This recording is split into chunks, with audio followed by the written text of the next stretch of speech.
అందరికీ నమస్కారం అండి. సో ఇలాంటి బైబిల్ పట్టుకొని క్రైస్తవులు ఏమంటారంటే, నేను ఒకప్పుడు పచ్చి తాగుబోతుని, పచ్చి వ్యభిచారకుని. సో ఇప్పుడు నేను తాగడం మానేసిన అంటారు. మళ్ళీ తాగుతూనే ఉంటారు. పైకి నటిస్తారు. నేను ఒక తాగుబోతుని ఉంటి, నేను ఇప్పుడు తాగకుండా అయినా అని ఊరికే నటిస్తారు. కానీ మళ్ళీ తాగుతూ ఉంటారు.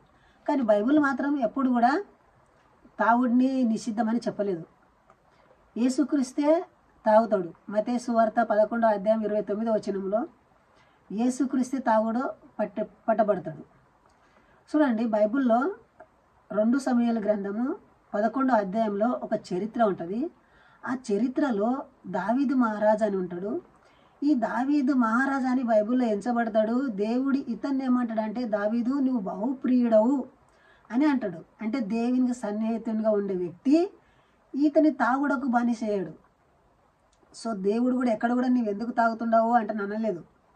ఆయన తాగిన మైకంలో ఏం చేశాడంటే, ఒకరోజు తన యోహాబు తన సైనికుడు మెయిన్ హెడ్గా ఉంటాడు. అతనికి సైన్యం అప్పగిస్తాడు. సైన్యం అప్పగిచ్చి రబ్బా అనే పట్టణానికి ముట్టడి చేస్తాడు. అంటే రబ్బా అనే పట్టణం అనే ఒక ఊరు ఉంటుంది. ఆ ఒక సిటీలో చాలా అమాయకులు ఉంటారు, యథార్థవంతులు ఉంటారు. వాళ్ళని కొట్టి వాళ్ళని దోచుకోవడానికి వీళ్ళు వెళతారు. ఎందుకంటే ఎవరైతే బలహీనులుగా ఉంటారో వాళ్ళని కొట్టి వాళ్ళది ఉన్న సంపదను అంతా ఈ దావీదు గుంజుకొని వస్తాడు అక్రమంగా. సో అలాంటి అక్రమం చేసే వ్యక్తి, అలాంటి తాగుబోతుకు దేవుడు సాతవుతున్నాడంటే దేవుడు నాలెడ్జ్ ఎలాంటిది మీరు ఆలోచించండి. ఒక అన్యాయం చేసే వ్యక్తికి సపోర్ట్ ఎవరైనా చేస్తారంటే చేయరు కదా. సో దేవుడు అతన్ని సమర్థిస్తున్నాడు. ఈ దావీదు ఏం చేశాడంటే, తన సైనికుడు ఊరియా అని ఉంటాడు. ఆ ఊరియా ఆ యుద్ధానికి వెళ్ళింటాడు. ఆ యుద్ధానికి వెళ్ళిన సమయం చూసి తన ఒక ఊరియా భార్య స్నానం చేసుకునేటప్పుడు ఆమెను చూసి, ఆమె అందగతి ఉందంటే చూసి ఆమెను ఇంటికి రప్పించి ఆమెతో ఇష్టానుసారంగా వ్యభిచరించి ఆమెకు గర్భవచ్చేటట్లా చేసిండు. అలా గర్భవచ్చేటగా చేసి, సో ఆ విషయం దావీదుకి తెలియపడ్డప్పుడు ఆమె భర్త మీదకి మోపుదాము ఆ ఒక విషయం అని భర్తను రప్పించుకున్నాడు. ఎవరిను?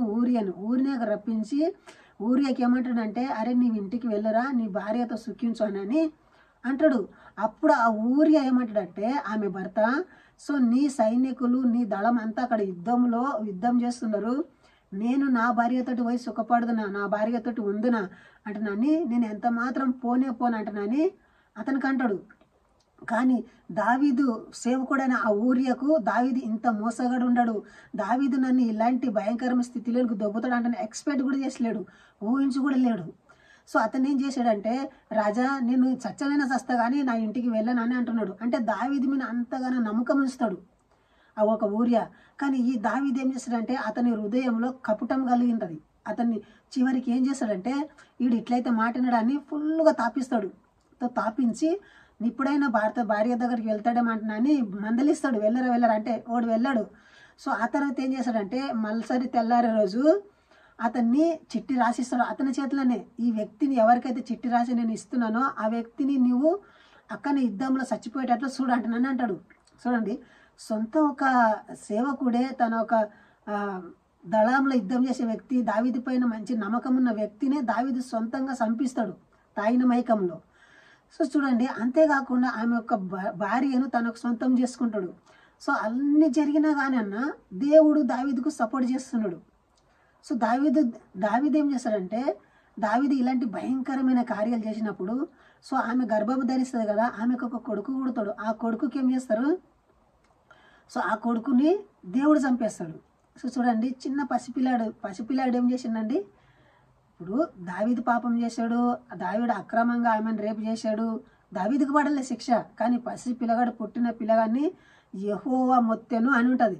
చూడండి, మీరు ఆ 11-12 మీరు చదువుకుంటూ వస్తే మీకు క్లియర్గా అర్థమవుతుంది. చాలామంది మోసం చేస్తుంటారంటే, క్రైస్తవులని హిందూ సోదరులని చాలా మోసం చేస్తుంటారు పాస్టర్లు.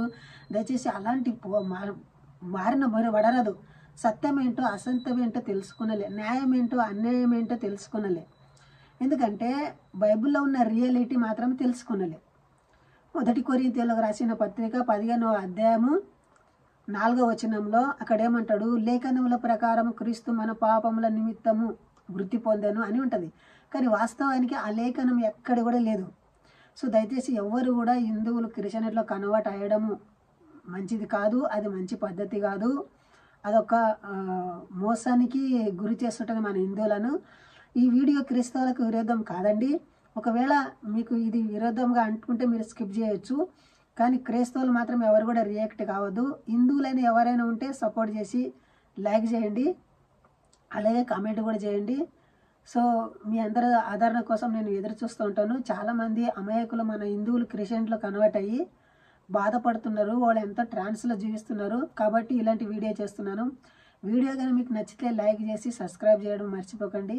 జై హింద్, వందే మాతరం.